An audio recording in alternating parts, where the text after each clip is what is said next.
another presentation of Exciting Fight Nights. I'm Bethel Rand, joined alongside the editor-in-chief of Ring Magazine, Doug Fisher. And Doug, it's a busy night for Thompson Boxing as they're putting on two shows. One here in Ontario, another one in Midland, Texas. Before we talk about that one, let's talk about what we're going to see tonight. 5 fights coming your way. The main event, a veteran, a Spaniard, Elzar, Peter Petrov, who has fought for world titles, but he still has something left in the tank. What kind of fighter is he? He's the consummate professional. He's always in the gym. He's always ready to fight. He was ready to fight last week, as a matter of fact. And the thing is, when you're a veteran like Petrov, you got to be in it to win it. And he's been to the big dance. He fell short against Terry Flanagan about a year and a half ago in a lightweight title try. And then he tried to go up in weight, and he fought Ivan Baranchek in a junior welterweight bout, and Baranchek stopped him. So that let him know, okay, I belong at lightweight. And even though he's 36 years old and he has a lot of fights, almost 50 fights, he lives clean, he stays in the gym, he's always ready, always in terrific conditioning. So he's ready. So when Ryan Garcia's opponent fell out last week, he was ready to step in on less than 24 hours notice. And he understands that opportunities like that happen in boxing. It wasn't meant to be against Ryan Garcia, but down the line, maybe somebody like Devin Haney, a lot of young up-and-comers in the lightweight division, and they're all waiting for their shot at Vasily Lomachenko. They're not just going to sit on their hands. He might get that call, either as a late sub or as a legitimate opponent. And he's always going to be ready. He always gives 100%, and he's a dangerous, hard-grinding fighter. And we'll get into what happened with Petrov and Ryan Garcia and what could have happened or didn't happen, with all that good stuff as we interact with you guys on the Facebook throughout the entire night. Now, what you want to do at a club show is you want to build up. You start off by selling tickets. Everybody comes in, you get a percentage of the fighter, and then you want to get out of here, just like Michael Dutchover and Ruben Villa have done. They're on Showbox tonight. So here's what you do. You have your computer, you have your phone. You can watch both of them. Keep us informed. Let us know what's going on. I think Villa's fight's coming up next. Two fighters that have fought here at the DoubleTree. We saw them not that long ago here, Doug. Right, fighting in the 4 and 6 rounders in 2017, graduating to 8-round bouts in 2018, and gradually by the end of 2018, they're fighting outside of this ballroom on bigger platforms. And through the help of the Showbox series on Showtime, they've both reached the status in boxing where they are considered legitimate prospects. And just this past June in New York City, I was there for the Anthony Joshua, Andy Ruiz fight, and the night before was the Boxing Writers Association of America awards dinner. And everybody knew about them. All the fans that go to those things, and the boxing industry, people with the big promoters, like, they know who these guys are now, and they want to take pictures with them. If they're fans, they want to get their autographs and all that kind of thing. Or they're just pointing like, oh, there goes Ruben Villa. That guy can fight. This guy, or oh, there's Michael Dutchover. That guy, he can knock people out. He's exciting. These guys have potential. These guys have a bright future. And there's a bright future on the card tonight. 5 fights coming your way. Here's how we do it with you. If you're the first time watching us, interact with you on Facebook. Here, use your phone. We read every single comment. Just keep it clean. There's kids watching. We want to have a good time with you. And we know it's Friday night, and you watch the Thompson. You're a hardcore fan, and we appreciate you. 5 fights coming your way. The main event, Peter Petrov against Dedrick Bell out of Memphis, Tennessee. And then some youngsters coming up, and Sonny Franco. Wait till you see the jacket Sonny Franco has. I'm surprised he's not trending on Twitter right now. Let's go to Sonny inside the ring. Good evening, ladies and gentlemen, and welcome. Ladies and gentlemen, we have a fantastic fight card lined up for you this evening. These fighters have trained hard to be here. They paid to be here, and you paid to see them lay it all on the line right here inside the ring. And with that being said, there's only one question left to ask, and that is, Ontario, are you ready? Well, let's get the party started. Please welcome on the red corner from Austin, Texas, here is Prisco Marquez.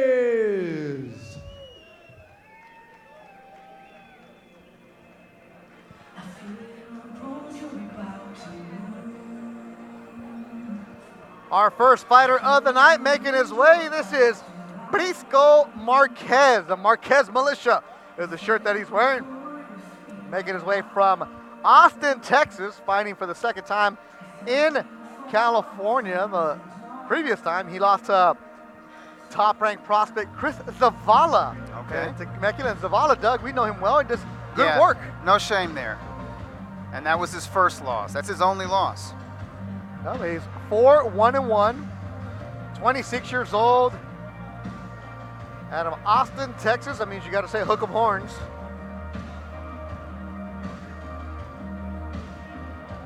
That's a great town, by the way. Love it. Have you ever covered Oh. a sporting event in Austin? Nah, I just got drunk there. No, that's a place to do that. Out of the blue corner from Iwa Beach, Hawaii, ladies and gentlemen, here is the undefeated Arnold, the Hawaiian Pitbull, Dinong. Hey, there he is. 25-year-old Arnold Dinong. So all the Hawaiians are coming strong right now in Iwa Beach, Hawaii. Lives in the Bay Area now, San Mateo. Aloha Time Boxing. And behind him, is that his trainer? Is that Bruno Yeah, Escalante? It sure is, Bruno Escalante. That's interesting because as far as I know, Escalante is still an active fighter. Yes, he is. He said he's trying to figure out who he'll take on, but Escalante opened up Aloha Time Boxing with a partner. And Arnold Dinong is their only pro out of there. And he said, I like training him, but I still consider myself a fighter if the fight's right. Yeah, so Dinong can learn from Escalante as he's training for his own fights. And fight fans joining us around the world on ThompsonBoxing.com. We're coming to you from the Doubletree, Ontario, California. Ladies and gentlemen, this is a Locked and Loaded. We begin tonight's event with the first bout of the evening, scheduled for 6 rounds of action in the Super Featherweight Division. At ringside, your 3 judges scoring the bout should it go the distance are Dr. Lou Moret, Fernando Briel, and Christy Rosario.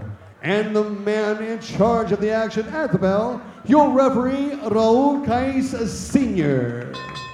Fight fans, here we go. Introducing first, fighting out of the red corner to my left. He steps in the ring tonight wearing the black trunks trimmed with white.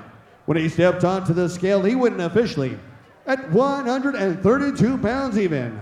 As a professional, he has 6 fights to his credit, including 4 victories against 1 defeat with 1 bout even. One of his victories coming to you by way of KO. Ladies and gentlemen, from Austin, Texas, introducing Prisco Marquez.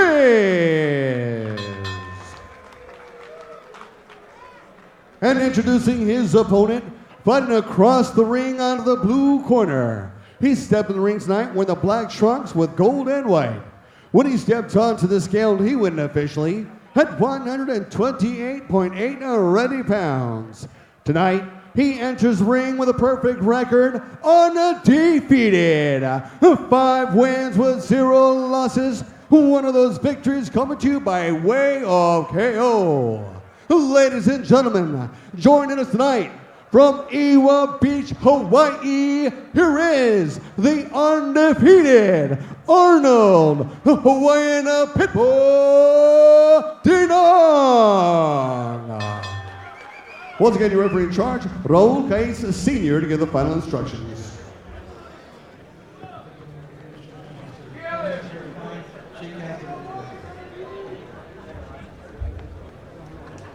Raul Cais Sr., the 3rd man in the ring. Look at the tail of the tape for this one, Doug. All right, you know, they match up very well, both in their mid-20s. Dinong is just 1 inch taller, and Marquez has a very slight reach advantage. I appreciate everybody checking in right now. The Ace of SoCal letting us know that Ruben Villa's already knocked down his opponent in the 2nd. So we got 5 fights coming your way. This is the first one of the night. Arnold Dinong, the Hawaiian Pitbull. Got the black boots. 25 years old. Iwa Beach. Nice fighter. Yeah, we called one of his fights. Yep. 5-0, 1 KO, but he's a boxer. Not like that typical youngster where he comes in throwing 1,000 punches immediately and they only landed 4. He takes the time, he boxes. Frisco Marquez from Austin, Texas. He's 26. Started boxing at 17.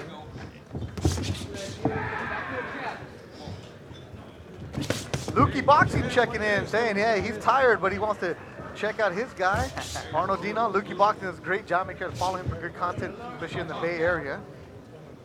Lucas Correct. Cattell is your name. I think I like Lukey Boxing I like better. Lukey, yeah. Yeah.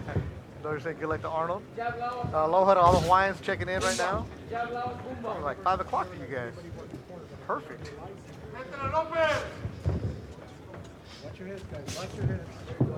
Here, Kai Sr., referee is mic'd up tonight. Nice hand speed from Dinong. Ruben Villa, George Cruz is fighting in Midland, Texas. He's actually fighting right now if you want to check it out on Showbox. And Cruz is undefeated, right? Like 17 and 0? Yes, he is. Light schedule, but he's still undefeated. Well, it's nice to hear that Villa scored a knockdown. Yep. That's the one thing sort of missing from that package is the punching power, the professional level punching pop. Yeah, so let us know. We don't act like other stuff isn't going on. We know USC football's going on, Dodger game's going on. It's a Friday. You love us. That's why you're here with us. Yeah, Showbox with Barry Tompkins, Raul Marquez, the great Steve Farhood, Hall of Famer, right? Yes. Yeah, both Tompkins and Farhood are in the Hall of Fame. Doug, you're in my Hall of Fame, Doug. Thank you. Good right hand landed by the Hawaiian Pitbull, Arnold Dinong. Yeah, After this seems one- like Dinong is getting his timing together. After this, it'll be Anthony Chavez, Alim Juhakanov, Isaac Zarate, and Roberto Meza. That might be a tough fight there, the third of the night. Mario Hernandez, Jess Ruiz, and the main event, Peter Petrov, Dedrick Bell. All that coming your way here on Thompson Boxing from Ontario, California.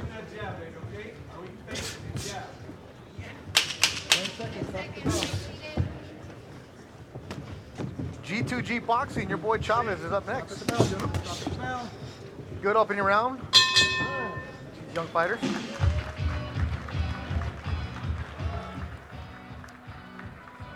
There you see the crowd filing in here, the DoubleTree in Ontario. Even Doug Fisher, man of the people deluxe, grabs a bout sheet. You'll see him in the background. Doug, you know you don't have to go through that line, right? I did not know that. You have a credential. You're allowed to go on the side. I'm just like everybody else. Man of the people. Arlene Dinong checking in. That's your brother, right, Arlene? Oh, that's your son. The Ace of SoCal update. Mr. Thompson looking sharp in Midland. When is he not? Let me guess, the sunglasses are on? I wonder if Mr. Thompson's handing out the Thompson boxing keychains. Be great. Right there, Marquez Johns. Why is Doug in line? Man of the people. Doug is the man of the people. Me, I go around now. I don't even put on a wristband. Second round, this was scheduled for 6 between Arnold Dinong and Frisco Marquez. Arlene Dinong, that is your son. Okay, cool. And if you guys have any questions for Doug, make sure you guys drop them here on the Facebook. Yeah, lots going on. A lot of stuff going on. We got a busy October. Oh my goodness. November and December are shaping up to be special months. Good combination from the Hawaiian Pitbull, Dinong. He does not overcommit. He's not trying to create power. He's just being the faster man. I like that he's putting those punches together. Starting to mix them up well. One thing I can tell, though, from the opening round, Marquez has the heavier shots. He's the heavier-handed of the two. The double jab from Dinong. He's bouncing around on them toes. Looking fresh in there. Yuyu Acosta de los Mochis. Marquez looking a little bit bedazzled by the hand speed and the volume and the lateral movement of Dinong. Marquez started boxing at the age of 17. His dad filled up a sandbag and put it in the back, and there, here you go. Here's your heavy bag, son. Homemade gym in the backyard. Yeah, I can see Marquez just wailing away on that thing for hours. Yep. Come home from school, wail away on it. That's exactly what he did. Having a bad day, go wail away on that big old sandbag. A lot of Texas boxing, but not much in Austin. Had to teach himself, and he finally got to the gym. That's true. Austin, known for the college, for the music scene, obviously. Yep.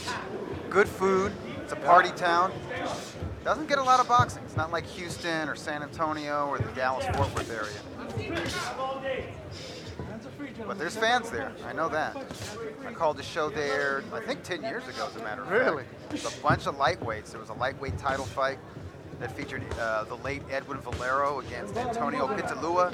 Really? A guy from El Salvador who was based in Texas at the time, Famoso Hernandez, remember him? Hey, yeah. Carlos Hernandez. The only Salvadorian world champion. He's That's actually true. from West Covina. Yes, that's absolutely same guy. And he lost to Vicente Escobedo and then retired. Nice body work. Both guys. Both of them good work. But I tell you what. Escobedo, the Olympian? Yes, From U.S. Sacramento, Olympian. Woodland. Yes, from that area. Jesus Chavez was on it. I think he fought Michael Katsides. That's a heck of a fight. Heck of a card. It was a Golden Boy show, and it was called Lightweight Lightning. And Edwin Valero was spectacular in the main event. Final seconds of the second round. Felipe, we'll get to your question right now between rounds. But the round, Doug Fisher, done with 2 in Ontario. So Felipe Baeza says, Doug, what do you think about Andy Ruiz, Anthony Joshua? I mean, I think it's the most anticipated fight of the year. No disrespect to Canelo Kovalev, because that's a huge event. But that upset was so monumental, and Andy Ruiz has so much momentum going into this, and the stakes are so high for Anthony Joshua. I mean, his legacy is on the line. If he doesn't win this rematch, people are going to look at him like he was always just a bunch of hype, even though he was a very accomplished unified heavyweight champion. So there's a lot riding on this rematch. I slightly favor the Englishman. I slightly favor Joshua. I think he was caught by surprise a little bit by Ruiz, but I think Ruiz's style and his temperament is always going to be trouble for the Englishman. I really do. So I think it's going to be another difficult fight, but I kind of envision AJ boxing a little more cautiously and winning a decision.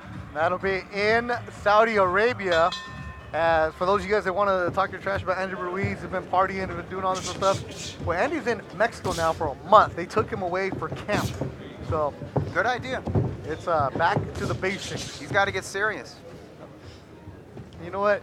If any of you guys became an instant millionaire and won a world champion, you'd be throwing a white party too. Don't act like you wouldn't. That's true. Ace of SoCal jumps in.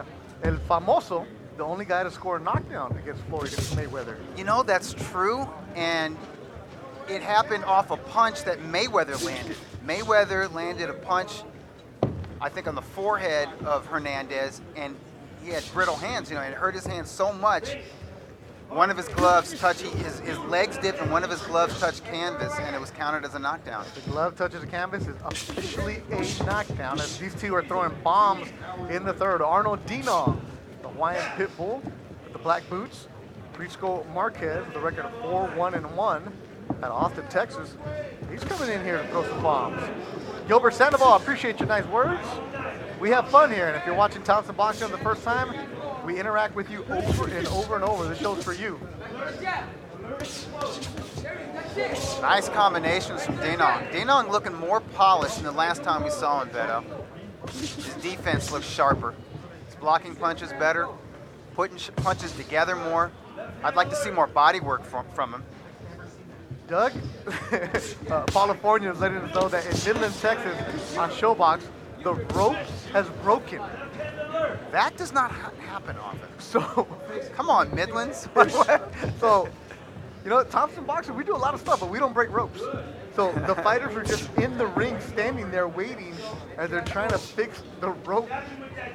So if you're watching the fight on Showbox, come on over. Yeah, that's true. We got some action in the ring right now. We are here for you. No lulls in the action. No, and our ropes, I mean, look at them. Yeah, they're good, they're good. Yeah, they look real good. These guys aren't using them. They're keeping the action in the center of the ring. Marquez is on the hunt. Dinong is on the move, but he's sticking a lot, punching well on the fly. That was a nice uppercut from him. Dinong's boxing has gotten better. Yeah, he looks more polished than the last time we saw him.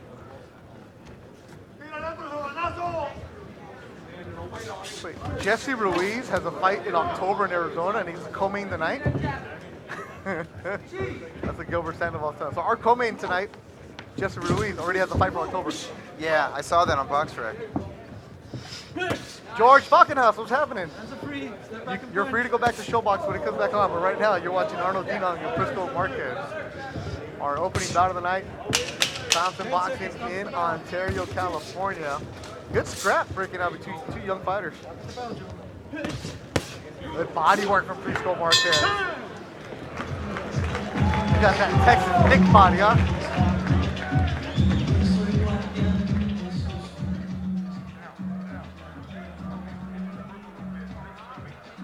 Our Ring Girls tonight, sponsored by Everlast. As they work on the right eye of Arnold Dinong.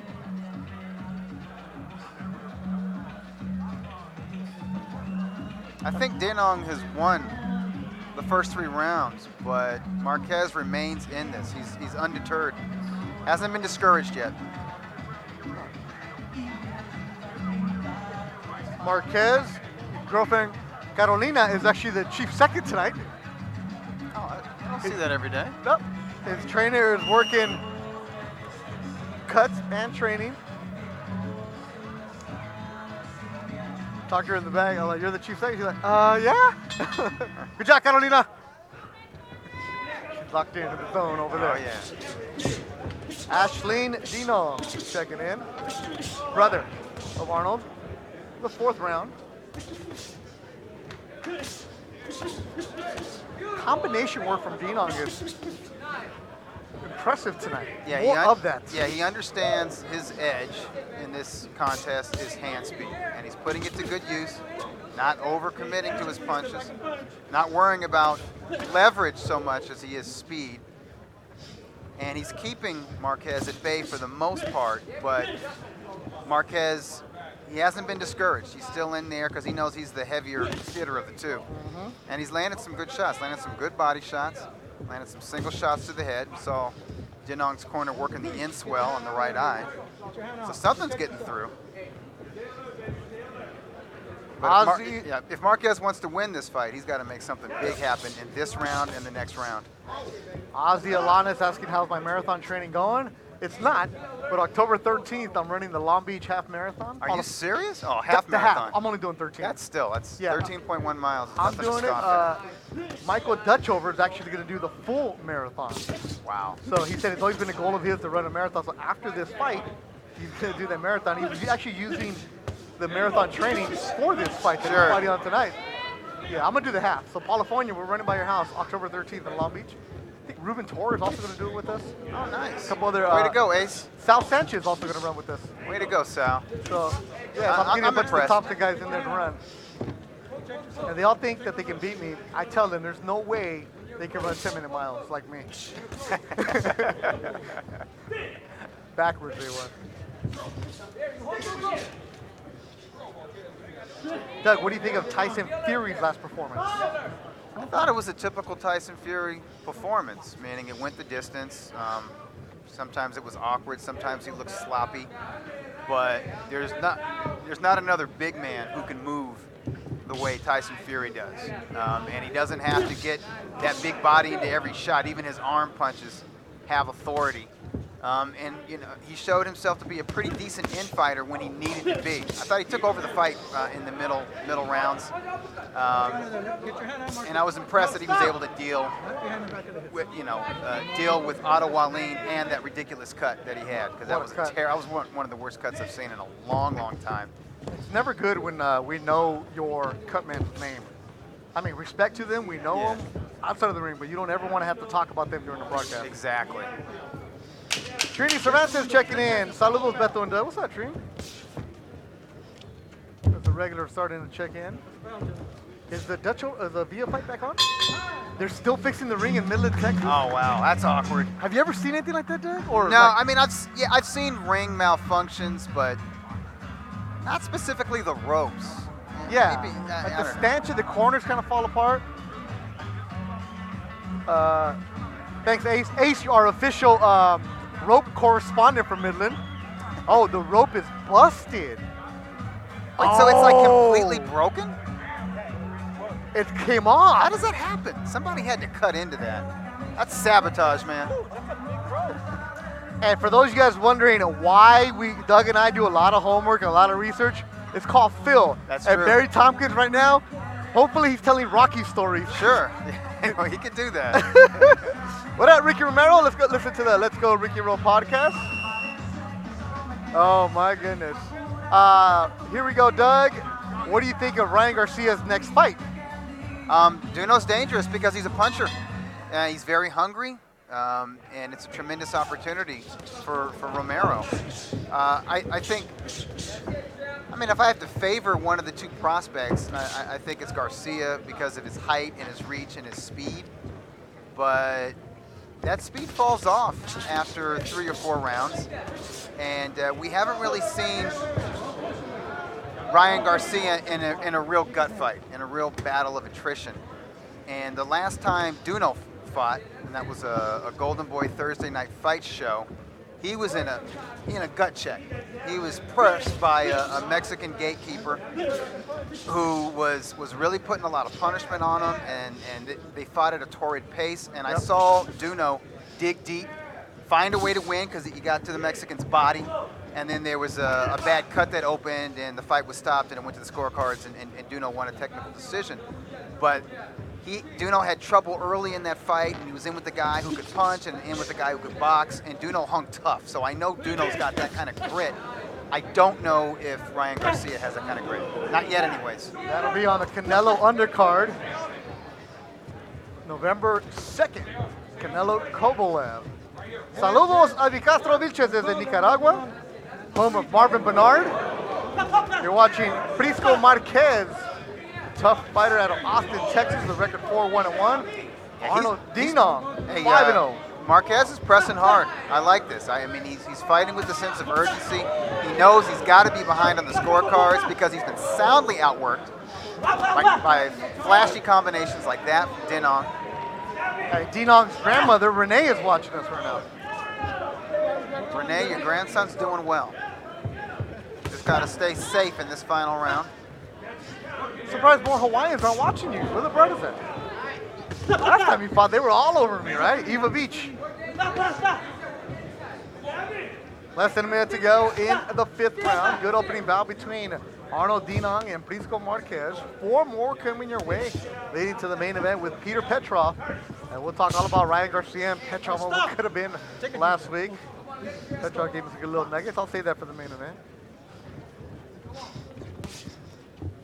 Elzar. The rope is back together, the ace lets us know. But he says it's suspect. I like that we got rope correspondence. Marquez is throwing rocks in there right now. Just bombs. And it's having an effect on Dinong. He, for probably the past 45 seconds to a minute, he hasn't let those flashy hands go.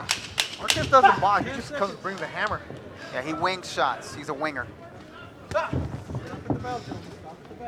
Maybe he's done enough to win this round, though.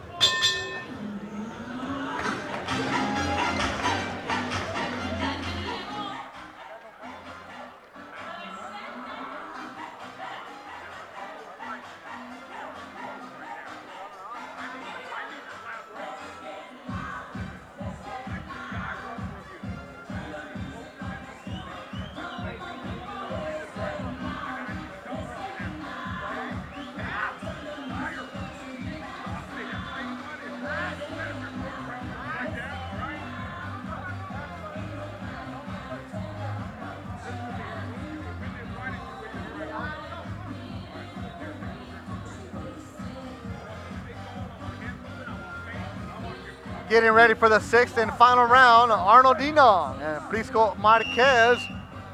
Mark Antalan checking in from Hawaii. Gilbert Sanchez. Dude, you're going, let's go Jesse Ruiz. Ruiz is like 2 fights from now, bro. Save your battery. But thanks for watching, Gilbert Sandoval.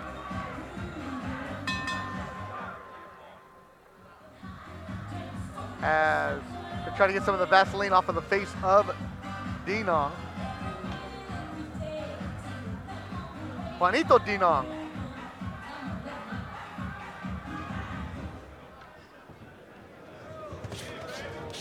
You got Dinong winning this fight so far, Doug? Unofficially? Yeah, I've only scored 1 round for Marquez, and that was the last round. It's pretty, man. Yes, he's durable, he's heavy-handed, and he's determined. Yeah. Combination from Dinong. Crowd getting into it. Hook, followed by right hand. Briscoe with the body shot. Action heating up in the 6th and final round. Dinong felt those body shots, backed off, gave Marquez his due respect. But I like that Dinong came out trying to earn respect, because Marquez was stalking him for the final minute of the previous round. Roberto Cedillo desde Teocaltiche, Jalisco. Mario Hernández va a pelear como 1 hora. Luis Tepos, what's happening? Salud. Make sure you're drinking a good beer, cold one right now. Marquez is a dude, if you put him in with somebody who hasn't been tested, he can upset your undefeated little prospect. Very durable, he's physically strong, heavy-handed, Yeah. a little bit awkward with the way he swings. Man, Robinson checking in. And you can land a good shot or a volley of shots against Marquez, and you'll halt him for a second, but then he gets back on the hunt. He's got that thick body, he absorbs the punches. Yeah. Not only with 1 knockout in his young career, but he's very effective with his combination. Up next, too pretty Chavez and Alim Juhakanov. Alim from the Valley, that kid's tough. He used to be Oscar Valdez's sparring partner. Yes, no, he's very good, from Tajikistan. Yep. As I like to say, Rashida is where he lives now. Yep. Rasitastan. Yep. Him and Daniel LaRussa.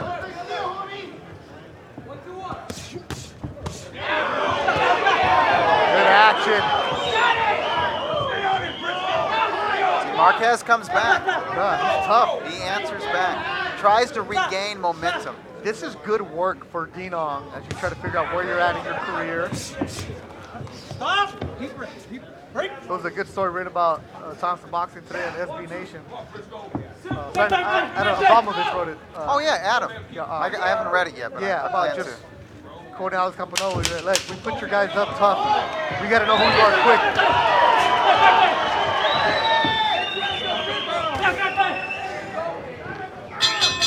Good fight. There goes. Yep. They even shake hands hard. Andrew Mejia, what's happening in the dressing room? TKO Boxing, you'll be coming up later on tonight. Good scrap between Dinong and Prisco Marquez. It'll go to the judges.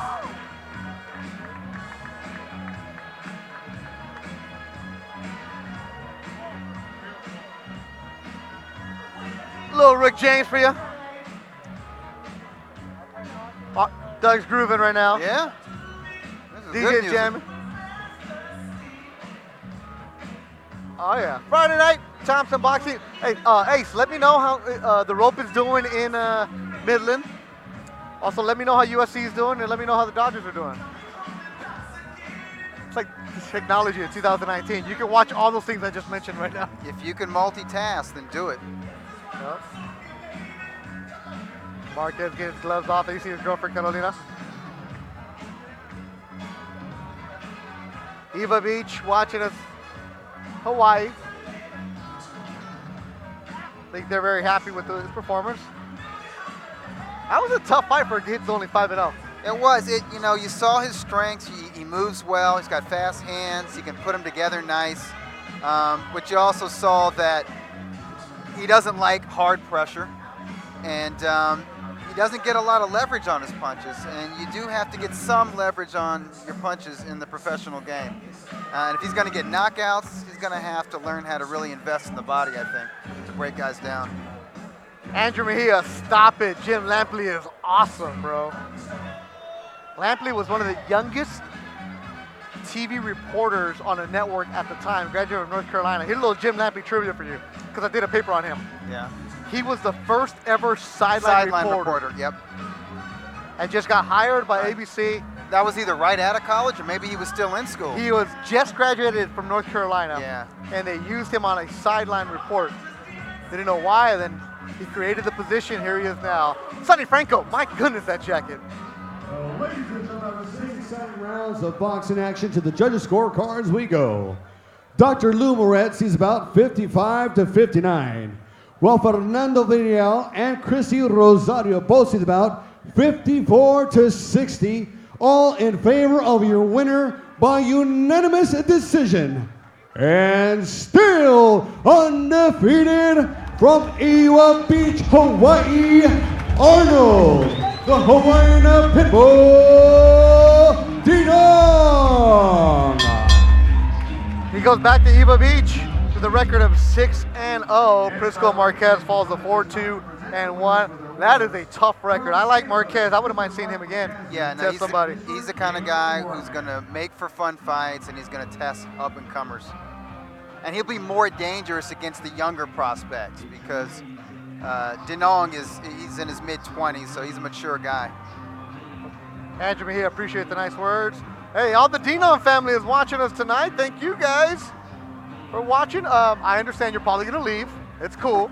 But before you leave, why don't you guys share and say, hey, Thompson Boxing shouted me out. Thanks a lot. So Arnold Dinong gets the victory. Look at Charmaine Ibarra. Good job, babe. So proud of you. Gerardo Cancino. First of all, Ponle Casa Ace, what are you doing for me, bro? Are you letting me know about the USC game? Are you letting me know about the rope update in Midland, Texas? And yes, we do read all of the comments. Veteran Doug Fisher for you here ringside. 4 more fights coming your way. Next up is Anthony Chavez and Alim Jumakanov. Then after that, Isaac Zarate from San Pedro, Mario Hernandez, and then Peter Petrov, the Czar. What are we doing? We're going. Oh, we're going? Well, then turn the lights off, bro. Sonny Franco, go, bro.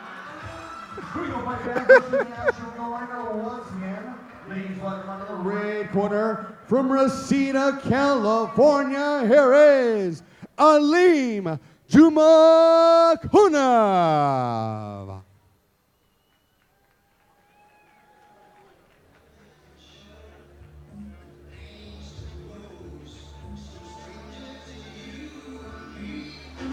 Right here. I'll be quiet because Doug's in his zone right now. I'm having some flashbacks. Yeah. Little Phil Collins for you people. Alim Jumakanov. Originally from the country of, I'm going to try to say this right, Tajikistan. Tajikistan. It's in Central Asia. Yeah, one of the stands. Yep. Near Afghanistan. Yeah. Moved to the United States at the age of 10. Ryan Schuler, Zarate is fighting after this, then Mario Hernandez, then Peter Petrov. So you're a Phil Collins guy, Doug?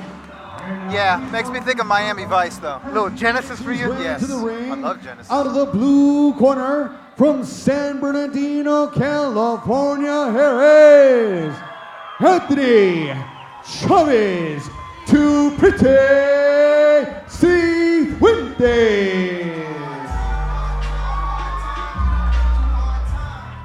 The nickname is Too Pretty. The number 2, Pretty. And there's a bunch of Too Pretty t-shirts around here. San Bernardino's own Anthony Chavez. I mean, that's style. He's 8-0, but look at this gear he's coming in with. Yeah. The first time we saw him, he had on some pink trunks. They said, ooh, is that velvet? He's got the swagger and the style. He's got the sizzle. We'll see if he's got the steak because I think this is a test for him. I think this is a step-up opponent. But he's got the style to go along with that look. You know, he's fast and flashy with his hands. Stick and mover. He's got Henry Ramirez in the corner. No style, no flash. Old school trainer, straight to the point. Sonny Franco, all flash. Ladies and gentlemen, once again, we're coming to you from the Doubletree Hotel in Ontario, California. Thompson Boxing Promotions is proud to present the next bout of the evening, scheduled for 6 rounds of action in the featherweight division. At ringside, your 3 judges scoring the bout should it go the distance are Dr. Lou Moret, Fernando Villarreal, and Christy Rosario. And the man in charge of the action at the bell, your referee from Bassett, California, Ray Corona. Fight fans, here we go. Introducing first, fighting under the red corner to my left. He stepped in the ring tonight wearing the red trunks with white. When he stepped onto the scale, he went officially at 125 pounds even. As a professional, his record stands 7 victories against 2 defeats with 2 bouts even. 4 of his victories coming to you by way of KO. Ladies and gentlemen, from Racina, California, introducing Alim Jumakuna.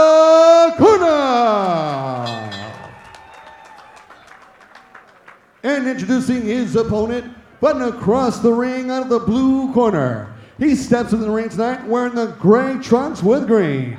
When he stepped onto the scale, he went officially at 126 pounds even. As a professional, he steps into the ring tonight undefeated. 8 wins with 0 losses. 3 of those victories coming to you by way of KO. Ladies and gentlemen, from San Bernardino, California, introducing Anthony Chavez to Pretty Cifuentes. Once again, referee in charge, Ray Corona is going to find the instructions.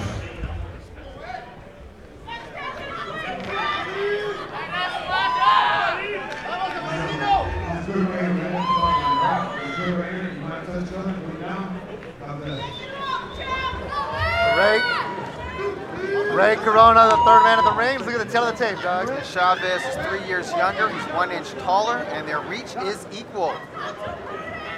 Freddie Pena checking in right now. Appreciate you guys. It's my Monday at work, and I get to chew and watch some good fights at work. Appreciate you, Freddie Pena. We won't tell you where you're working at, because we know that you're looking at an Excel spreadsheet right now, right? According to your boss. Undefeated, Anthony Chavez, 8-0. 3 KOs. Alim, 7-2-2, 4 KOs. And Alim, I've seen this kid lots. The gym, spawning around Southern California. The losses and the draws. And I'm not making excuses here, Doug. Those were fights where, you know, he's going into somebody's backyard. And they felt like they won him.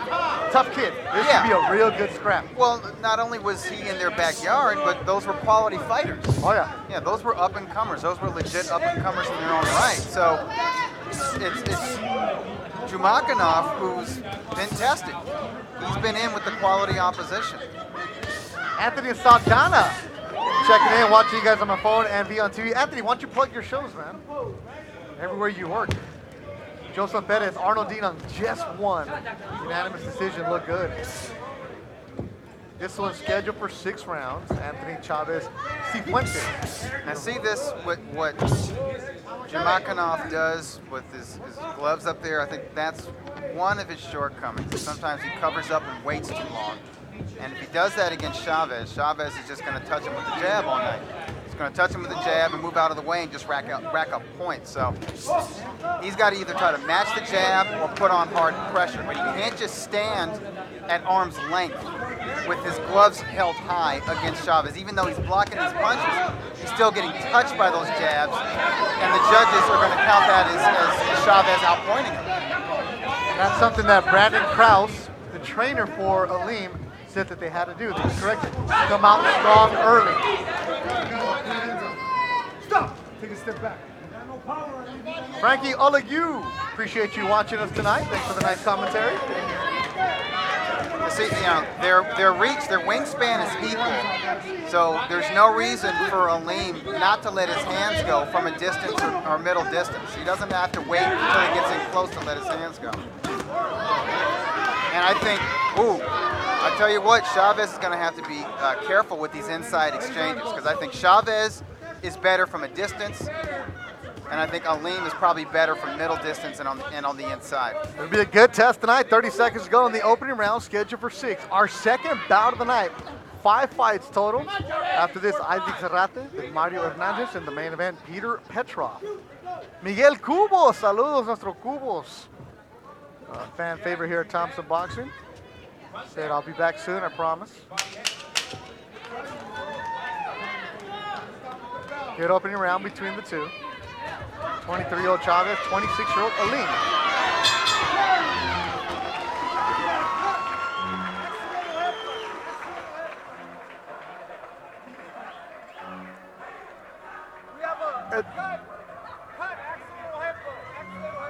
And that is Dedrick Bell, our main event tonight. Damage coming in from Memphis, Tennessee. He'll be taking on Peter Petrov. Another veteran, another fighter in his mid-30s with a lot of fights, a lot of experience. Yeah, we'll tell his story later on. He has gloves, will travel, let's go. The work that cut right there. From a headbutt. Accidental headbutt, referee Ray Corona lets us know. Chavez has to be very careful on the inside. The rougher guy is Alim. He's the guy who's more rugged, a little bit more mature, a little bit more experienced. It behooves Chavez to keep this fight on the outside because he's got the hand speed and he's got the jab too.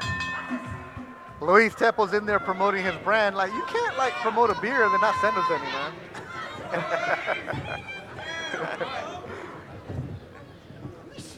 Chavez in the black. Chavez keeps that left hand down really low. He likes that shoulder roll. Yep, he does. I don't know how good or slick he is with the shoulder roll. If you step up in competition, you'll find out. That shoulder roll works well for fighters that have been doing it their whole lives, like Floyd Mayweather Jr. or just super talents like James Toney. I don't think it's something that a young fighter should just try to adopt because he thinks it looks cool or whatever. Too Pretty, one of his favorite fighters growing up, Roy Jones Jr. Roy Jones Jr. was another one of those fighters that was a bad idea for young fighters to try to emulate. You don't want to try to imitate that guy because he was a once-in-a-lifetime athletic talent. And Roy was also playing basketball the day of a fight sometimes. Yeah, I mean, that's Don't do that. That's how talented he was. I mean, nobody else could do that. Next level stuff. He's the Hall of Famer. Stop! Take a step back. All the way down. I think most young fighters stick to the basics. Get that foundation and then add layers to it. You see some flashes of Ryan Garcia in the style of Too Pretty. A little bit. He's from San Bernardino. Oh, nice two-piece landed by Chavez. Good 1-2 from Chavez. As Alim was on the ropes. It's a SoCal. Villa goes the distance per usual. Very entertaining fight. Cards should be very wide. Eric Ramirez, your boy Jesse Ruiz will be fighting in 2 fights. One more after this for him. He's the co-feature tonight. Right now you're watching Arnold Chavez and Alim Makanov. Chavez in the black and neon. Chavez doing a lot off his jab. He's hooking off his jab. He's following the jab with the right hand. He's going to the body after the jab, and I like what I see from him. I was thinking it was going to be Alim pushing Chavez up against the ropes and trying to wear him down, but it's been Alim who we've seen against the ropes. Chavez lands a right hook. Oh! Right by Alim. He dropped the knockdown. It's going to be ruled a knockdown. Even though Chavez popped up right away, for the first time in his career, Chavez has hit the canvas. Ray Corona, the referee, wipes off the glove, stops the clock. Chavez about to be saved by the bell. Ray's going to stop the clock.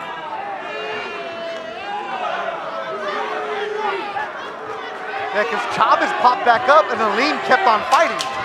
Well, you know, in defense of Alim, Chavez popped up so quick, maybe from his perspective, it didn't look like Chavez went down. It looked like he just dipped, you know?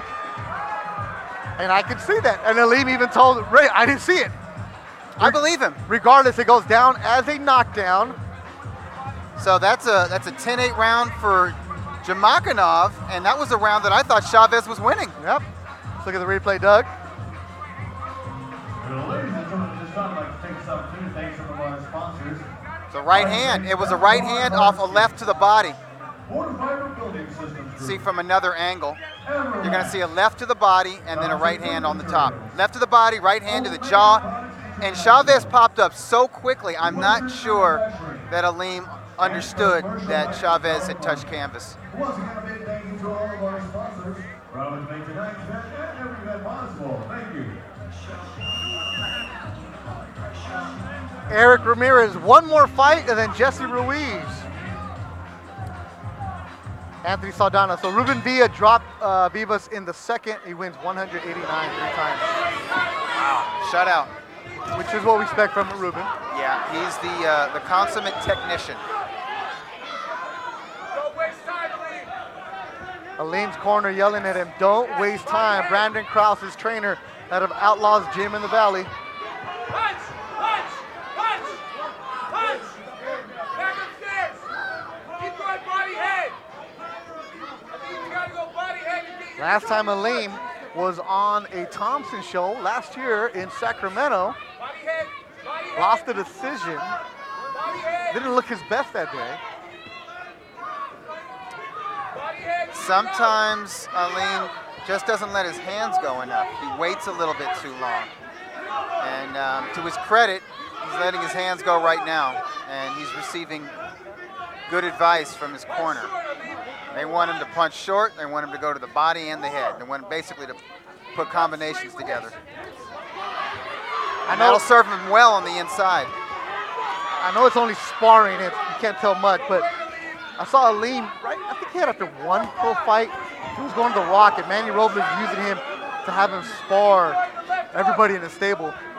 And the kid did not back down from anybody. Just not scared. Body head! Body head! So he's been in there with some of the best around. Body head!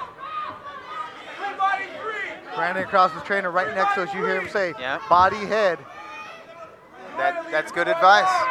Alim bleeding from his nose. And there's an opportunity for Jamakanov because Chavez is electing to stay inside. He's making it a phone booth war, and I think that actually plays to Alim's strengths. Like those Oh, beautiful. He doubled up with the hook to the body and head and followed it with the right cross.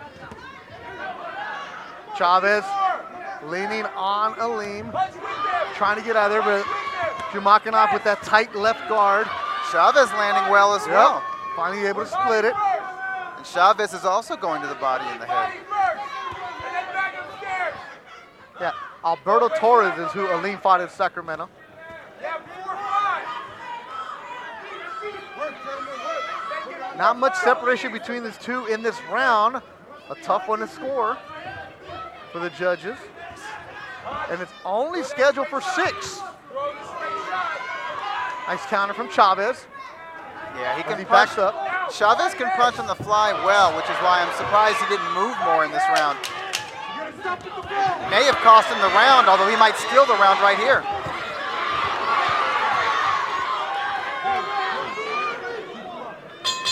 Done with 3.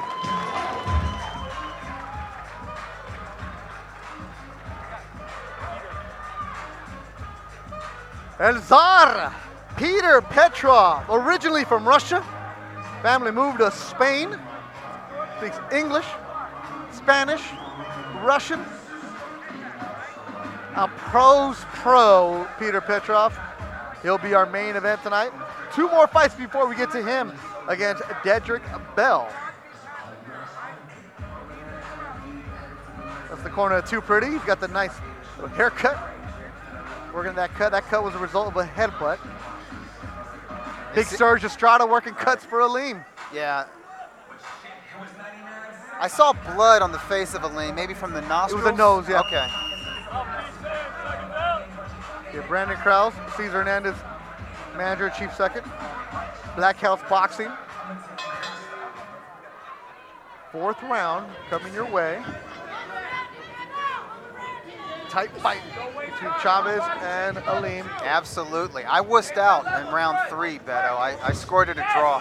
10 points each. You can see it. Yeah, I couldn't really separate them. They both had their moments. Punch there! Punch! Hook from Alim in the red. Jamakanov is his last name. Everybody just calls him Alim. Thankfully. Hook from him. Wow, a lead hook.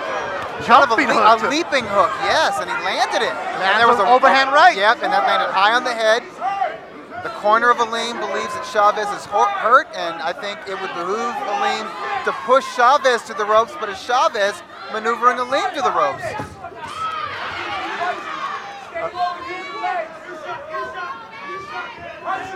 You can hear the corner of Alim. They're right next to us. Keep punching. Use your legs. Uppercut from Jumakanov. Yeah, Jumakanov is listening to them. He's working the body and the head. He's letting his hands go. Chavez answers back with a combination. Max Becerra, what's up? Checking in right now.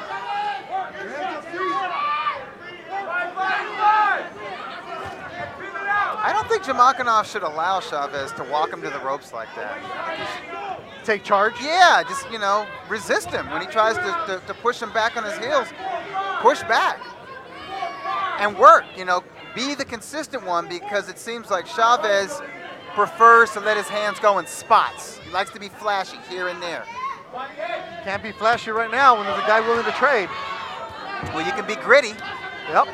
and Chavez is showing some grit, as is Jumakanov. Two young fighters put on a good show. Our second bout of the night. This is entertaining. I'm into this fight. Oh, good body work from Jumakanov, and Chavez comes back with a right uppercut. Followed by a good 1-2 to the body. Uppercut from Alim. Yeah. Oh, right from Alim. Wow, Alim. That caught the attention. That was beautiful. So it was an uppercut and then like the hook cross combo. Chavez leans right on Alim, who's on the ropes. Trying to put together combination is Chavez. These two are tired with 35 seconds to go in the fourth round. And good reason. That's what he does now. Now he has him on the rope, kind of. Oh, let him get off. But he needs to let Push his him hands back. go. Yeah, he landed the overhand right. But he lets him get off the rope. Yes, he did. A deep breath taken by Chavez. This is the toughest fight Chavez has been in. And that's not a surprise. I expected this. I expected this to be a real step up for Chavez, and it is.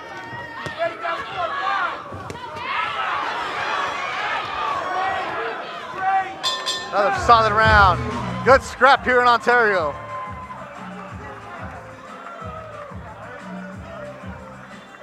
Is it Dutch overtime in Texas? The West Texas Warrior. Oh, speaking of a Warrior, Jack Reese checking in. Strong referee. And there was actually a good story in The Athletic today by Ray Bartholomew about referees and how they condition and when they get too old. And Pat Russell was talking about it, how he used to shadow referee. He would go in the rings just like fighters do shadow boxing. Right. He would actually do a shadow, and then it was a nice mention of Jack Reese in that story. So go check it out on The Athletic. Jack, is always good seeing you at Dignity Health or StubHub, whatever you want to call it, last week. And if you want to buy a home in the Ventura, That's right. He's your guy. he's your guy. I'm too busy trying to buy one over there by Oprah and near, I don't even know what that area is called. Montecito. I want to go to Montecito. Good scrap here. Anthony Chavez comes out strong in the black.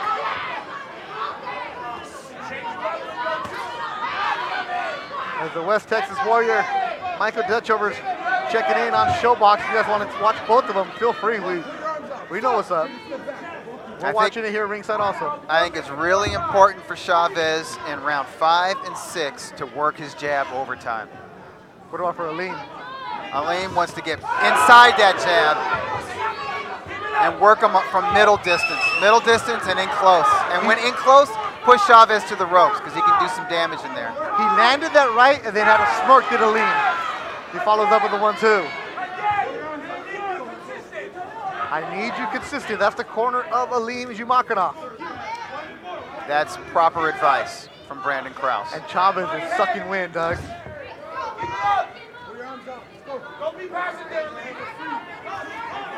They've been leaning on each other the entire fight. That takes a toll off, doesn't it? Yeah, but Jumakanov needs to work. When they're tied up on the inside, Jumakanov needs to be the one to work.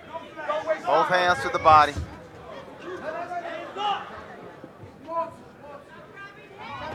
Marquez Johns, keep us updated. You're watching both of them, appreciate it. This is a good scrap right here. As Chavez went down in the second.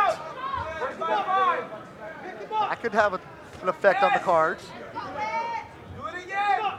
Keep it up. I don't need any flat spot here. We need to work. Good advice from the corner. That's Brandon Krause, his trainer for Jamakanov. Need you to work. Shoulder from Chavez, trying to work inside. Body work goes upstairs. Nice work by Alim. That was a double hook. Hook to the body, hook to the head, and that's been a combination that's worked well. And he's also worked right hands in well with the hook, whether to the body or the head. And so far, I think Jamakanov is winning round 5. Chavez is just not getting enough done in there. Neither really doing much to separate from each other. Right now, Chavez needs to be jabbing. Right now, he needs to be jabbing. He could split that high guard of Jamakanov. I don't know what he's smiling about. Yeah, he's looking in the corner. corner. This fight is being taken away from you right now. Early in the fight, Chavez was firing the jab, and he was working combinations and power shots off that jab. He needs that jab.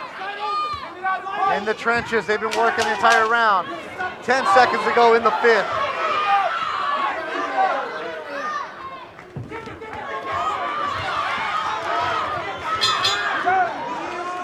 Go to the 6th and final. My goodness, they're match tough tonight. It's only the 2nd bout. Alex Campanova said, I'm gonna give you guys 8,000 rounds and every single one of them is gonna be good.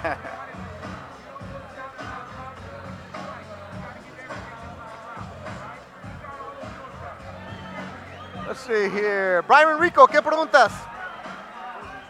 ¿A quién buscas? That's right, Markel Lee. Ruben Villa does have the WBO, I think one of the youth belts.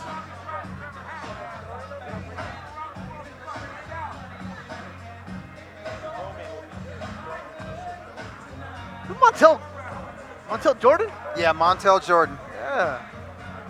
Early 90s, right? Early 90s, this is how we do it. Yeah. Ladies and gentlemen, put your hands together and cheer the bodies on this stage. The 6th. In final round. Good scrap. Good scrap. I'll clap for that one. 6th and final round. Anthony Chavez went down in the 2nd. Popped right back up. It's been tight ever since. Wonder what advice Henry Ramirez had for his young fighter Chavez, who's 8-0 with 3 KOs. He's got the black and gold. Markel Lee. Another accidental headbutt. That's the 2nd one. G2G Boxing Club. Chavez has to come forward, use the jab. Yeah. Exactly what Doug Fisher was saying. Yeah, or use the jab and box around Jamakanov. Use some lateral movement. Circle him. See how well Jamakanov is able to reset his feet. It seems like he's one of those fighters who definitely needs his feet planted before he lets the combinations go. Henry Ramirez, the manager for Chavez, that he knew he was in tough today, that it was his good test. Definitely that. Yeah, just because Jamakanov had not won his last 2 fights, he's coming off a loss and a draw. Those guys were tough guys. Yeah, but he had gone. Those guys were mature up-and-comers. Had gone and fought in New York. Yes. He traveled and he fought hard fights, hard rounds that went well past 6 rounds. Chavez not throwing. No, he's fatigued. He's gassed, huh? And he's been banged up a little bit. He's eaten some hard shots to the temple and the ear and the jaw. Yeah, even just to push him back, he had nothing behind it. Alim's corner telling him to suck it up. Chavez, despite the fatigue and the physical pain I know he's in, Chavez does remain game. Yes, he is. He is showing me a lot of heart in this fight. A lot of heart, a lot of grit from Chavez. Will that be enough to get back into it? We knew Alim Jamakanov is tough. 1 minute to go in the fight. And Jamakanov is feeling fatigued too because there's less on his punches than in previous rounds. Who can take this round? Body work. Chavez answers back. But all arm punches from Chavez here. Jamakanov looks like he's trying to load up. Big right hand. The 2 tired fighters right now. They put everything into it. They've fought every single second of these 6 rounds. 23-year-old Chavez, 26-year-old Alim. Just gassed.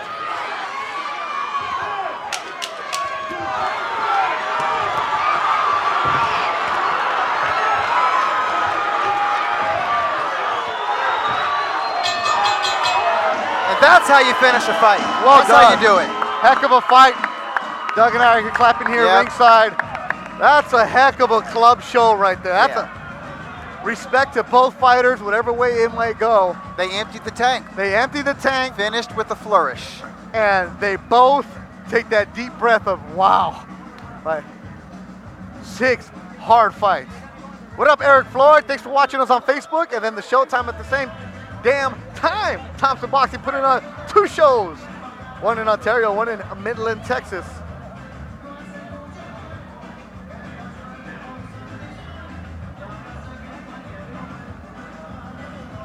You never know what you're gonna get at a club show. You might see somebody get smoked, but then you see these young warriors going at it, and they battle.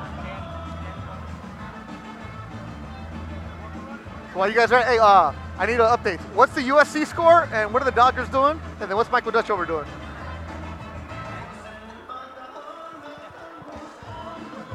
As we'll be joined by Danny Roman eventually. Sergio Lopez, Dutchover's on Showbox, bro.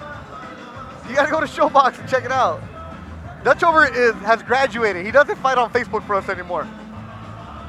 Now Dutchover shows up and he's a guest, just like our new guy, Danny Roman is. As he sits down at G2G Boxing, best Friday night. Hopefully you're having a beer. Linda Garcia, Dodgers winning 8-4. Thank you, Linda. You know. Danny, is your microphone on? Testing, yes. All right, you're gonna have to yell, Danny. You're gonna have to yell, baby. Aldo Aguilar checking in Palm Beach Gardens. Wow. Sonny Franco, are you ready, Sonny? Yeah, you are. Ladies and gentlemen, after 6 exciting rounds of boxing action, to the judges' scorecards we go. Dr. Lou Morat sees about 59-54, while Fernando Villarreal sees it 58-55, and Christy Rosario sees it 57-56, all in favor of your winner by unanimous decision from Reseda, California, Alim Jumakuna. Alim Jumakanov, the B-side, is a unanimous decision. Victor. I think the right guy won that fight. I had 3 rounds for Jamakanov, 2 rounds for Chavez, and 1 even. Plus, Alim scored the knockdown, so he's got a 10-8 round helping him out. The knockdown in that second round difference. Tough fight. Yeah, judges got it right, though. Credit to them. Yep. Henry Ramirez knew that his fighter, Anthony Chavez, has been tough. Brandon Krause, the trainer, with the hat right there of Alim. His corner's smiling, but you see Alim, he's still gassed. He's still tired. Yeah. Danny Roman, you've been in those kind of scraps here at the Doubletree. I mean, when you're fighting at that level and you're going back and forth and it's over and they make you take the picture with the frame, aren't you like, come on, man? Yes, I mean, you wasted a lot of energy, especially on this fight. It was a tough fight for both of them. I think the red corner took it. It was a close fight, but the knockout helped, and yes, he was the one putting most of the pressure. Linda Garcia, you're right. Black House Boxing. Congratulations to you and your team at Black House Boxing. Joined by the champion, 122-pound Danny Roman. He was supposed to fight last week, so clarify, what happened with your shoulder? I got injured during the training camp, sparring, training. This stuff happened. It never happened to me. It's the first time, and my manager called it off. So your left shoulder? Yes. And you're left-handed? Yes. So what did the doctor tell you? What is the diagnosis? I don't want to go on details, but you don't. All right. In other words, Danny's like a real fighter. He don't know. It was tendonitis that was building up. Yes. Do you need surgery? No, that's a good thing. That's good. So you don't need surgery. If the tendonitis, I read somewhere that you couldn't even lift your shoulder. Yeah, I couldn't even throw a jab. It was so weak. After sparring, I was like just fighting with one hand. Wow. Are you going to be able to fight by the end of this year, or do you have to lay out for the rest of 2019? Well, I got an appointment next week, and hopefully we'll find out by then. But I would like to fight before this year ends. When you do come back, does it have to be the same opponent that you were going to fight on the 13th? Yes. Because he's the mandatory? Yes, sir. WBA mandatory? So you can say the fight has been postponed. Okay, But not still going canceled, on. it was postponed. That's good because that's a tremendous matchup. Yes. Danny Roman is our guest right now, the WBA. Yes. And? WBA and IBF. I like how you're like saying it now. I used to be like, I'm a fighter. No, WBA One of the and few. IBF. One of the few unified champions in boxing and Ring Magazine's #1 rated junior featherweight. The Ace of SoCal says, how about Danny and Vaquero? That would be a good fight. That's Navarrete? Navarrete, yes. Do you know him? I mean, I've seen him, but I don't know him personally. Okay. So I don't even know what you guys are. Danny, here's what you do. Ask Danny, would you like to fight? He'll say yes. He doesn't say no to anybody. But I mean, you know what? You're atop a very deep division. Yes. So there's you and Navarrete, there's you and Ray Vargas. That's a fight that could happen. I mean, maybe, even the Cuban is still in the mix. Yes. Guillermo Rigondeaux, he's still Rigondeaux, around. really? Yeah. Rigondeaux, I think, is the mandatory for Ray Vargas. Hey, it wouldn't shock me if Rigondeaux wins that fight. Really? Although, I mean, I would favor Vargas, because he's younger and that kind of style he has. Difficult for an older counterpuncher, but still, Rigo is still in the mix. Danny, forget boxing. You fought in Japan? Where else have you fought? Madison Square Garden? No, I haven't fought there. I thought you fought in New York. This last fight, supposed it to was fight Oh, in that's Madison okay. Square Garden. All right, you fought the Forum, Texas, Texas, Chicago. Chicago. What is it about in here? Like, look, they're throwing out T-shirts. You have the different promoters, the manager. Like, it's weird, but it's cool in here, right? The club It is. shows. It is. And it's not a. If you get any seats, it'll be good seats because it's close by. Hold on, Danny, you're not going anywhere. Son Franco's in there. From Temecula, California, here is the Ram, Roberto Meza.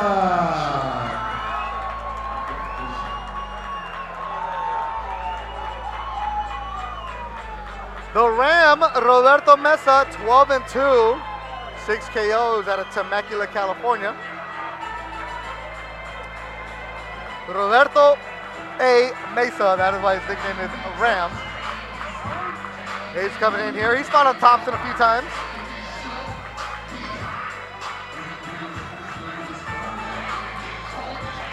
Got a little swag to him, sold some shirts. A lot of people with the Ram shirts. He was in the back with the LeBron James t-shirt jersey on. I think the DJ just turned up the music right now, man. Yeah, Blasted yeah. it. Well, I like it. Meza's got some energy during the ring.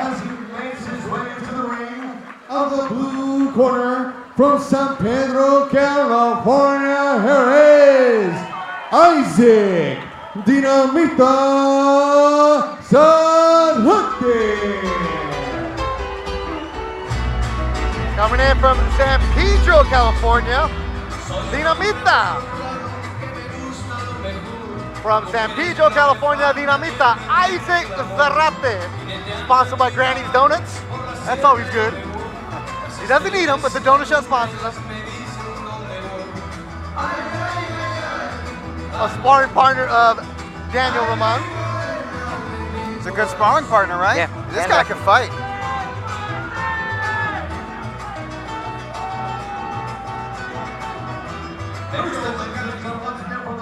Hotel in Ontario, California. Thompson Boxing Promotions is proud to present the next bout of the evening, scheduled for 6 rounds of action in the featherweight division. At ringside, your 3 judges scoring the bout, should it go the distance, are Dr. Lou Moret, Fernando Villarreal, Ana Christie Rosario, and the man in charge of the action at the bell, your referee, Raul Caiz Sr. Fight fans, here we go. Introducing first, fighting out of the red corner to my left. He steps into the ring tonight wearing white trunks and trimmed with gold. When he stepped onto the scale, he went officially at 127 pounds even. Ladies and gentlemen, as a professional, he has 14 fights to his credit, including 12 victories against 2 defeats, with 6 of his victories coming to you by way of KO. Joining us tonight from Temecula, California, ladies and gentlemen, introducing the Ram, Roberto Meza.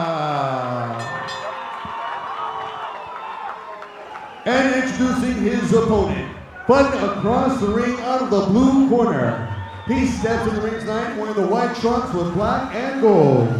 When he steps onto the scale, he wins officially at 126.9 ready pounds. As a professional, he has 24 fights to his credit, including 16 victories against 5 defeats with 3 bouts even. 2 of his victories coming to you by way of KO. Ladies and gentlemen, the fighting pride of San Pedro, California, introducing Isaac Dinamito Zarate. Once again, your referee in charge, Raul Payne Sr., give the final instructions.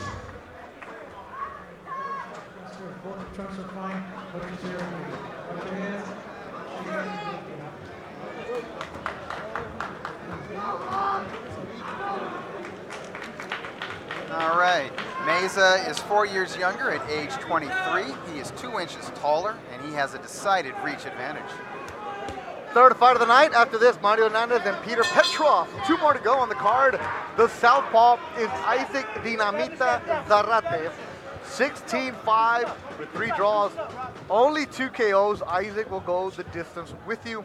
His opponent, Roberto Meza, the Ram, 12-2 at Temecula, California. Beto Duran, Doug Fisher, and WBO and IBF champion, 122 pounds. Danny Roman joining us here ringside, and Danny knows Isaac really well. He's one of your main sparring partners, and he's also part of your team, isn't he? Yes, teammate. So, how's he spar with you? How hard is it?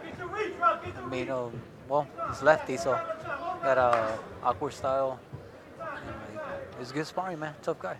But he doesn't have the power, but he makes it hard for you, isn't he? I mean, Isaac got some power, bro. Really? It might not show on the knockouts, but yeah, Isaac got some power. He's got the kind of power to get respect of his opponent. And in fact, like his last fight, which was in April, he dropped a 2-time Olympian from Argentina. That was a very close fight. Maybe they traded knockdowns, as a matter of fact. Yeah, that was at the Forum. That was after Danny fought TJ Doheny. TJ Doheny, yeah. And it was the last fight of the night, and I heard that might have been one of the best fights of the night with Isaac and that Argentinian. And that Argentine guy is very tough. He ended up solid losing. job. Yeah, his next fight.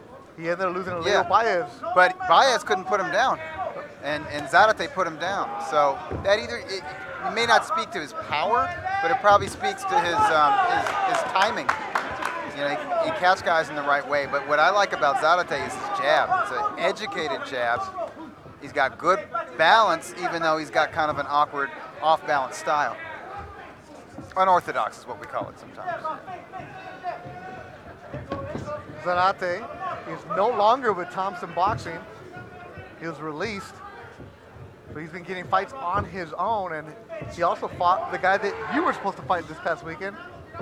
I don't even know how to say his name the proper way, but everybody just calls him Kaka. Okay. So that's what they call him. So that was your mandatory, and Isaac had a tough scrap with him in New York. So it's a small boxing world where everybody knows everybody. Good right hand landed by Isaac. Nobody has an easy time with Zarate. I'll say that. And if you don't bring your best, Zarate is what you call a spoiler. He's one of those gatekeepers who will beat you if you're an undefeated prospect or a fringe contender or whatever, and you think you're going to walk right past him, and you're not taking him seriously. He will beat you. Neither of these fighters signed by Thompson, but they're on here to put on a show. First round winds down. Beto Duran, Doug Fisher, and Danny Roman. Danny, we're going to keep you a little bit. We're going to ask you some questions now. All right. Now that you're a billionaire, right? Do more people know you now, Danny, that all of a sudden they start asking you for stuff? know what? Yeah. Once in a while I get one somewhere. Like, because you're such a nice guy, nice and humble, but like, on your, wait, do you even have a social media page? Yeah, I do. Do you do it? Once in a while. All right, so there's all these people probably asking you, hey, Danny, can I get tickets? Can I do this? Can I do that? No, not really. I send them all to Eddie. That's why you're Eddie a real deals with fun. that. All right. Have you bought yourself something nice as a reward? Yeah, but You're not gonna say what it was, but you did. Okay. Did you buy yourself something you've always wanted? Not yet. not That's yet. the stuff. Yeah, Okay. yeah, All right. All right. Did you get yourself some nice shoes? Okay, maybe. Danny Roman, thank you, man. Go enjoy the fight. Appreciate it. We'll be seeing you back in the ring soon. Thanks for joining us, Champ. Danny Roman, give us the update on his shoulder. So it's tendonitis. He goes to the doctor next week. And then, I'm not going to say it, but Danny did buy Rolls-Royce Phantom. Him and Andrew Ruiz got a 2-for-1 deal. As he walks away shaking his head no. The reason I love messing with Danny is because I asked him, what are you going to buy? He's like, why would I buy anything? I haven't made real money. I'm like, Danny, we know how much you made. He's like, yeah, but then you pay taxes, you pay your corner, you pay everything. That's right. He goes, I'm just saving my money. What do I have to buy new things for? That's what all fighters should do. Yeah. This is a 6-round bout between Isaac Zarate and Roberto Meza. Jessica Esquivel watching in Goshen, Indiana. All right, the Midwest. Doug's Checking stopping in. ground. Andrew Mejia. Ooh, what about Ronnie Rios, Danny Roman? That'll be a good scrap. That's a fight that could happen. Yep. Danny is going to be fighting for belt, so. Isaac Zarate bringing all of San Pedro with him.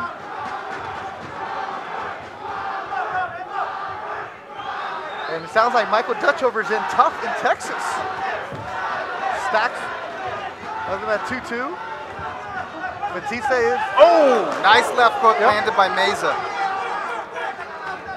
Meza bringing a lot of energy to this contest. Meza, I like it. in his last fight, he went to Tijuana and lost. So that's where his second loss came from. And maybe that's where the enthusiasm is coming from. He wants to right that wrong. Maybe he wasn't 100% for that fight. Maybe he wasn't dialed in, and he's like, you know what, I'm going to be dialed in for this one. And a loss can do that. It's a wake-up call in a young fighter's career. Normally you don't hear about the American fighters going to Mexico and losing. Fought a veteran. He's got a little bounce to his step tonight. Yes, he does. I like it. I think he's a better fighter when he's being aggressive and coming forward than when he's trying to be crafty and move around.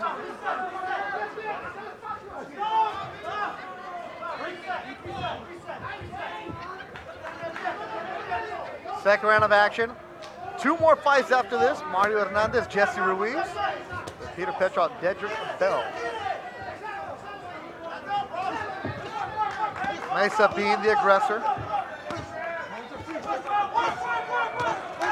John León. ¿Qué pasó, John? Ya ganó Alim.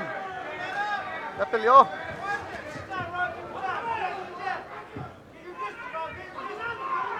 The Ram.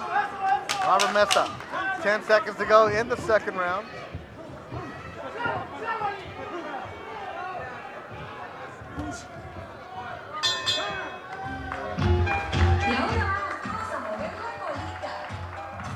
Coming up next, our co-feature, Mario Hernandez at a TKO Boxing in Santa Ana.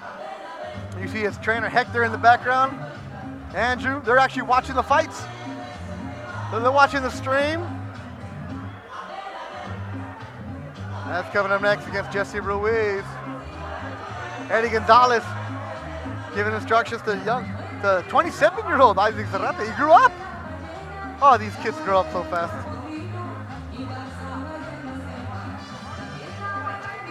Ace of SoCal says, Dutch over definitely in tough with Matisse. Good close fight through 5. Really? Yeah. Well, that's why it's the main event. Well, you know what? It's good for him to go some hard rounds. He's been knocking guys out. It's good to go rounds. It's good to have to dig deep. He's going to need that when he steps up to the 10 and 12 round limit.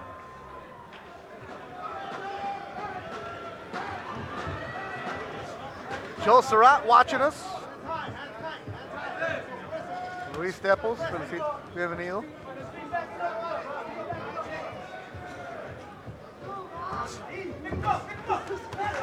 Meza corner telling him to pick it up. Only scheduled for 6. We're in the third. Mesa's a little bit quicker, a little bit shorter with his punches. So if Zarate wants to catch him, he's going to have to set traps. He's going to have to use his counter-punching ability, which he has. Both fighters sold a lot of tickets tonight. They have a big crowd. Both Zarate and Meza can sell.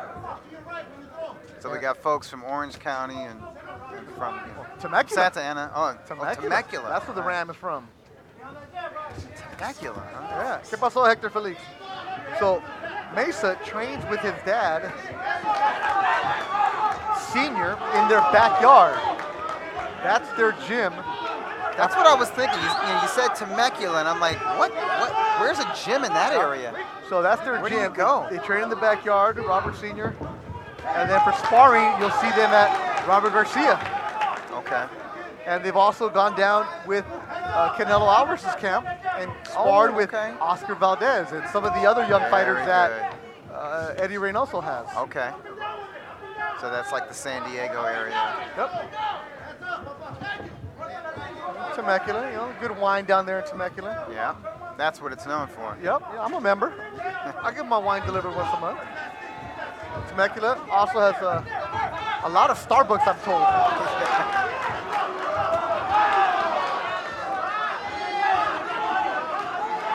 Hector Felix, what's up in San Pedro? That's right, I said it right, San Pedro, not San Pedro. I already shouted out Granny's Donuts. No, they sponsor him. Yeah, it's a donut shop right by my daughter's elementary. So I go in there and I'll get my donut and I see Isaac's face on the. Oh really? Yeah. Like they had like one of his like fight posters up in there. Oh, that's cool. Yeah. I even asked him, he's like, I don't go, I can't eat that stuff. I'm like, yeah.